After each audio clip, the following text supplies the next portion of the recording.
Hola, ¿cómo están? Mi nombre es Paula Pérez, soy asistente social profesional de apoyo de la ONG ESA Limitada. Nos encontramos desarrollando en este momento el programa Acción en Comunidad. Hoy día vamos a trabajar en esta cápsula de formación un tema súper importante y súper relevante en las relaciones humanas, la comunicación, ¿cierto? Los seres humanos de por sí, las personas convivimos con otras personas y estamos constantemente comunicándonos. Primero, ¿qué es la comunicación? Es el proceso de transmisión y recepción de ideas, información y mensajes. El acto de comunicar no es algo simple, se ve simple, nosotros lo hacemos de manera natural, ¿cierto? Pero es un proceso complejo porque se relacionan diversas variables, no solamente la persona que están intercambiando el mensaje, sino que también los códigos, la forma de interpretar. El esquema básico de la comunicación es el emisor, el mensaje y el receptor.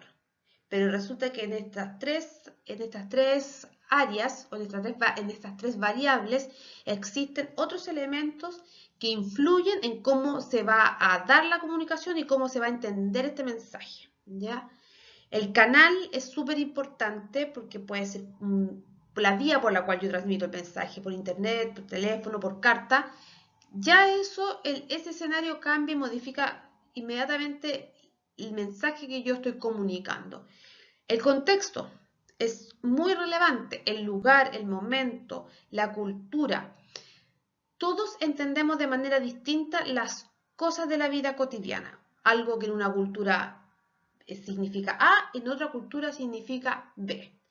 Entonces, como entendemos los mensajes es súper diferente de cultura a cultura, ¿ya? Como recibimos, porque la comunicación no se da como en un vacío, sino que se da siempre en un contexto social y cultural determinado, en un país determinado, en una ciudad determinada, en un barrio determinado. Lo que uno entiende en Chile no es lo mismo que yo pueda entender en África, ¿cierto?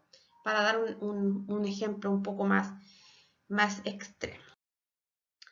Tendremos diferentes elementos, como mencionaba al principio, que intervienen en la comunicación. El primero es el mensaje. ¿Qué es el mensaje? Son ideas o información que se transmite mediante códigos, claves o imágenes. Importante es que el significado del mensaje va a estar de acuerdo al significado, al sentido que le dé el receptor, ¿ya? Siempre es así. Yo interpreto algo que alguien me dice. No entiendo directamente lo que la persona me dice, sino que yo hago el proceso de interpretarlo de acuerdo a lo que yo viví, a lo que yo vivo ahora, a lo que yo he visto. Siempre uno interpreta los mensajes. Existe un emisor y un receptor, como hablábamos al principio. El emisor es el que comunica y el receptor es el que recibe el mensaje. Existen códigos, claves, imágenes, como les decía, dentro del mensaje que lo forman, lo conforman, ¿ya? Y un canal a través del cual se emite este mensaje. Puede ser el canal oral auditivo, hablo y la otra persona escucha, o gráfico y visual, escribo y la otra persona lo lee. El contexto, elemento importante como hablaba al principio de esta cápsula, la situación concreta donde se da ese tipo de mensaje, donde se desarrolla la comunicación. De él va a depender mucho también los roles que va a ejercer tanto el emisor como el receptor, que eso también es importante. Alteraciones que puedan haber en el momento de emitir el mensaje, los ruidos.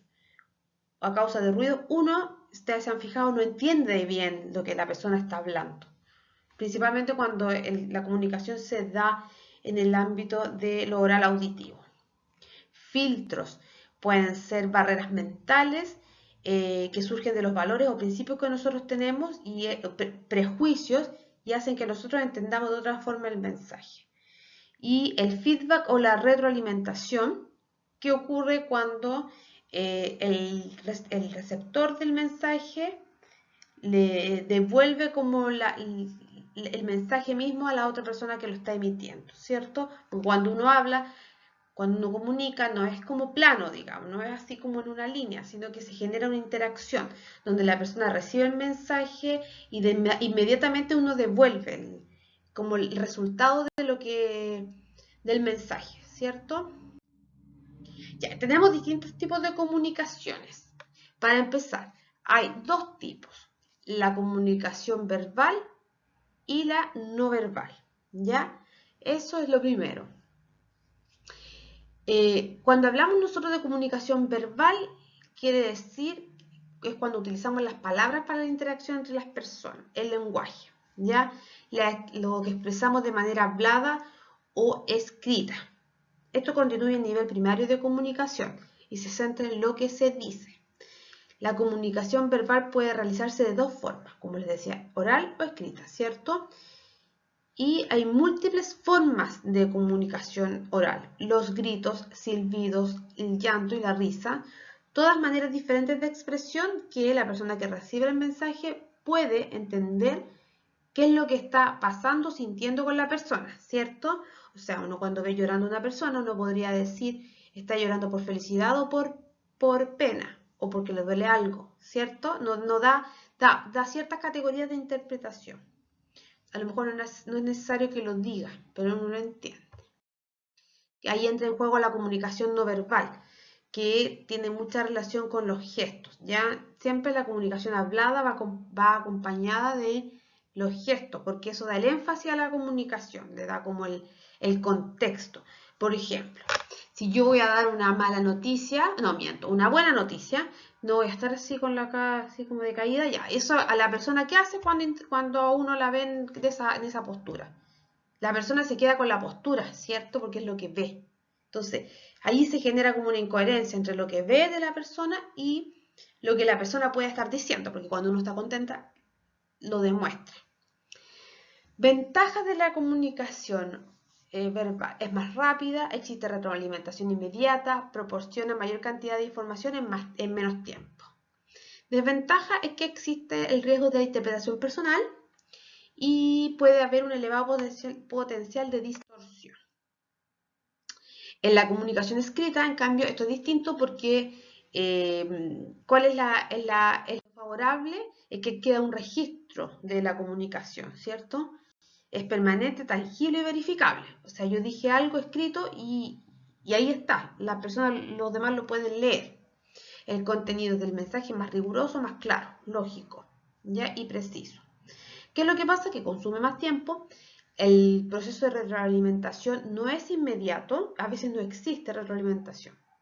Entonces no existe seguridad de la recepción ni de la interpretación del otro, porque no vemos cuando la persona lo está leyendo. La comunicación, los procesos de comunicación siempre son importantes en todos los grupos sociales donde las personas nos movemos, y en la comunidad no deja de ser importante, ¿ya? Porque muchos de los conflictos que podemos tener en comunidad se desarrollan o se generan a propósito de distorsiones en la comunicación. Las comunidades siempre están produciendo significados, símbolos, mensajes diferentes que son compartidos y difundidos por todos. Estos mensajes generan un sentido de pertenencia porque la gente sabe que son mensajes propios de su comunidad y no de otros, ¿ya? Así también uno puede identificar un barrio, vecino, una zona geográfica. Por ejemplo, nosotros en Chile podemos decir que la gente del sur habla distinto que la gente de la zona central y de la zona norte, igual que, por ejemplo, las personas que vivimos más en ciudades más chiquititas que con la gente que vive en Santiago, ¿cierto? Hablamos de manera distinta, tenemos una forma diferente de expresarnos, de comunicar. Y la comunicación comunitaria se desarrolla en espacios que permiten que las personas se encuentren con sus propias realidades, ¿ya? El comunicador comunitario tiene una misión. Cuando alguna persona quiere ejercer ese rol, tiene que conocer la misión que tiene, que es informar, educar y ser un factor transformador, ¿ya? Por tanto, tiene que también tener y desarrollar tolerancia, ¿ya? Respecto de escuchar e interactuar con otras personas. Es importante señalar que estamos constantemente comunicando. Siempre estamos comunicando. Los seres somos seres comunicativos, las personas. Aunque estemos callados, cuando el dicho que dice el silencio otorga, es porque es real. Eso es la comunicación no verbal. Les invito a hacer un juego, pueden hacerlo con su familia más cercana, con la que viven en la casa. Ojalá, si son más, se va a notar más el ejercicio, que es el juego del teléfono. Una persona le dice a la otra al oído bajo un mensaje. Puede ser a lo mejor no una palabra, sino que como una idea. Y esa persona se lo dice a otra, a otra, a otra. Todas las personas que hemos hecho este juego sabemos que el mensaje inicial no es el mismo que el mensaje que recibe la última persona. El mensaje se distorsiona. Eso pasa siempre y uno lo ve en mayor medida en los rumores. El rumor empieza siendo uno y termina siendo otro, porque además cada uno de nosotros cuando sabe del rumor o de esta idea que hay, le va poniendo de su cosecha, como se dice en buen chileno. Nosotros le vamos agregando lo que nosotros vemos, lo que nosotros creemos, los prejuicios. Entonces le vamos agregando o quitando al mensaje inicial. Así que es un tema interesante que los invito a que puedan conversar con sus familias, les puedan reflexionar ustedes también respecto a la importancia de la comunicación. Ya saben ustedes que cualquier duda o consulta que tengan la pueden resolver con nosotras. Tienen nuestros números de contacto, el mío y de la Anita Herrera, y los canales de comunicación, hablando de comunicación, que tenemos. Nos vemos en otra cápsula. ¡Chao!